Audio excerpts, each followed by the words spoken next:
Bonjour à tous et bienvenue dans cette nouvelle vidéo. Aujourd'hui nous allons parler de l'un des maîtres des arts martiaux les plus connus. Un maître japonais né en 1860 dans la ville de Kobe et mort en 1938 en mer à bord du Ikawa Maru. Je parle bien entendu de Jigoro Kano, le créateur du judo. Allez, on y va. On va découvrir sa vie et ce qu'il a fait devenir celui qu'on connaît aujourd'hui. Jigoro Kano est né à Kobe, dans le quartier de Mikage, le 10 décembre 1860. Bien que son anniversaire soit fêté le 28 octobre à cause du changement d'air entre l'ère Meijin et l'ère Manen. Il naquit dans une famille de 5 enfants. Il est le troisième fils de Jirosaku Maruichiba Kano, un brasseur de saké, et sa femme, Sadako. À 9 ans, sa mère décède et son père fut alors nommé à Tokyo.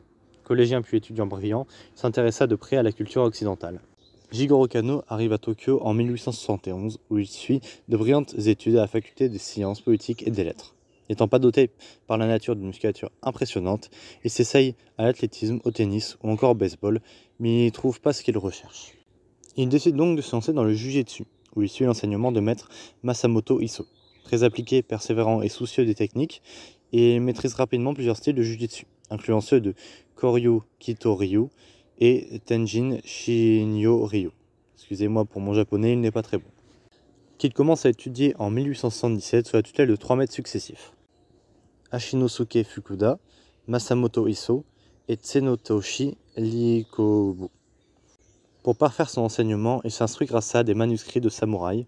Grâce à ceci, il découvre le Senryoku Senyo, c'est-à-dire un minimum d'énergie pour une efficacité maximale. C'est en 1882 qu'il fonde le Kodokan.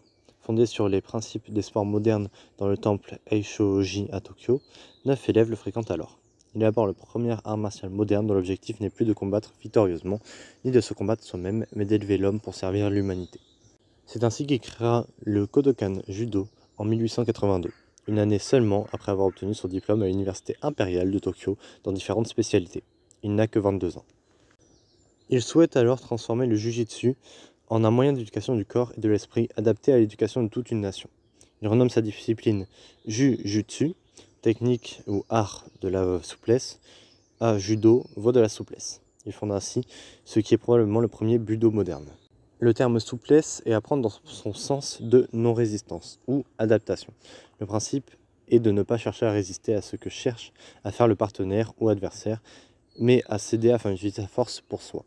Ce principe aurait été inspiré par l'observation de la végétation sous la neige en constatant que, je cite, « c'est en pliant que la souple branche de cerisier se débarrasse de l'adversaire hivernal dont le poids brise les branches rigides ». Le 1er juillet 1899, il est nommé au ministère de la Guerre comme président du Centre d'études des arts martiaux japonais, à la suite du rattachement des arts martiaux dont le judo au ministère. Le lien entre le judo et la politique furent, à cause de la position de Jigoro Kano et de ses relations influentes, pendant longtemps étroits.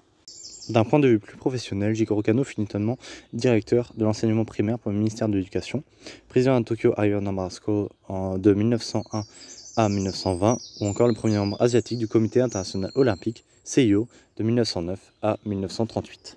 Jigoro Kano meurt à 6h30 du matin, le 4 mai 1938, d'une pneumonie, sur le paquebot de la NIK Line Ikawa Maru, en rentrant du Caire. Jigoro Kano n'a jamais eu de grade. En tant que fondateur et directeur de l'école de la voix, Kodokan, il avait pour charge d'attribuer les grades ou rangs à ses disciples. Après sa mort, Jiro Nanko, son neveu et successeur à la tête du Kodokan, décide de lui attribuer le 12e dan à titre posthume en 1940, année où auraient dû avoir lieu les Jeux Olympiques à Tokyo, dont Kano avait été porte-parole de la candidature japonaise. Il a également pu écrire de nombreux livres comme Judo Kodokan, l'histoire du fondateur et de son art, les techniques et leurs principes, l'essence du judo, ou encore du judo et de sa valeur éducative comme pédagogique. Et voilà, on a fini de cette découverte de la vie de Jigoro Kano, l'un des plus grands pratiquants d'arts martiaux de tous les temps, et surtout le créateur du judo. Merci à tous d'avoir suivi cette vidéo. Bon entraînement à tous, moi je vous retrouve sur la prochaine, et n'oubliez pas, l'apprentissage ne s'arrête jamais.